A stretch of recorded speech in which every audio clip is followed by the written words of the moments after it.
చిగురు పెదవి పైన చిరునవ్వై చేరాలనుకున్నా చెలియ మనసులోన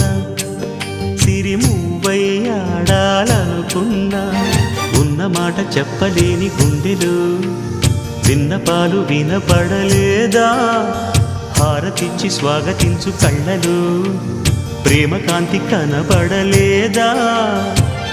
మరి అంత దూరమా కలలు కన్న తీరమా జాబిలమ్మ నీకు అంత కోపమా జాజి పూల మీద జాలి చూపుమా